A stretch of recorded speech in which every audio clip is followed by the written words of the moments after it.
C'est une image que j'ai fait en 1982 dans une partie de Belfast, West Belfast, qui est une partie très républicaine de la ville, dans une rue qui s'appelle Bombay Street. Et c'est une peinture où on compare un petit peu les policiers nord-irlandais et les militaires anglais à la Gestapo. Hein. C'est-à-dire que on compare Lankesh, la prison où étaient les républicains, à Buchenwald, au camp de concentration.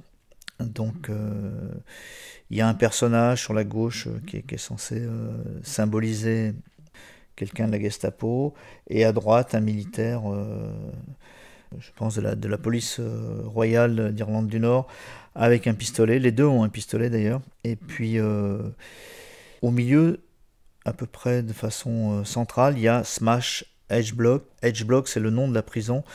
Et Smash Edge Block, ça veut dire détruire la prison. Donc c'est un petit peu le slogan de la lutte des prisonniers républicains. Et ce qui arrivait souvent quand on faisait ces peintures, quand les républicains faisaient ces peintures, ils se faisaient tuer.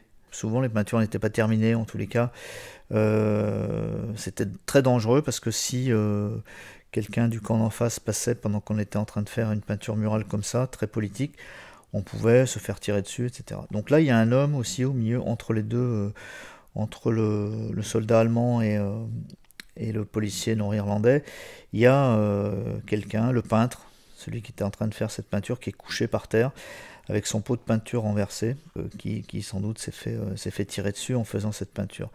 Et puis en plus de ça, sur le slogan central, sur le edge block, il y a une grande trace de peinture, c'est-à-dire que il arrivait aussi que la nuit tombait, ceux d'en face, ceux du camp d'en face, passaient et jetaient des pots de peinture sur les peintures murales pour les détruire.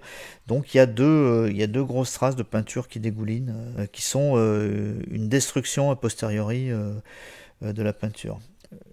Et surtout, il a l'air de pleuvoir beaucoup sur cette image.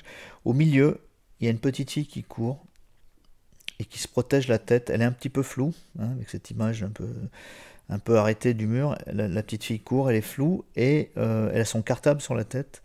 Et elle court pour rentrer chez elle à la sortie des classes, parce qu'il fait vraiment très très mauvais. Et j'ai le souvenir,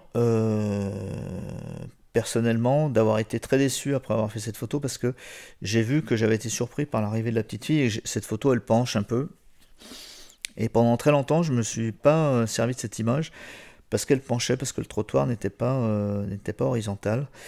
Et ça, c'était un petit peu le diktat de Cartier-Bresson qui, d'une certaine façon, nous interdisait et de recadrer les images et de ne pas mettre des images qui auraient été d'une pureté absolue sur un plan de la symétrie.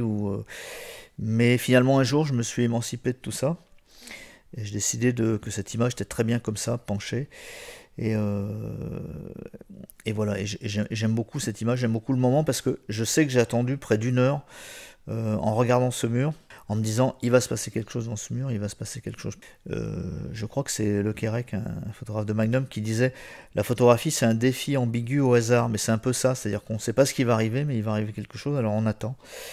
Et là, franchement, je suis pas déçu d'avoir attendu, parce que je trouve que c'est une image qui symbolise tout à fait ce que je voulais faire à l'époque, c'est-à-dire traiter de la vie quotidienne des gens dans un conflit qui n'avait pas de sens et qui en même temps était invisible.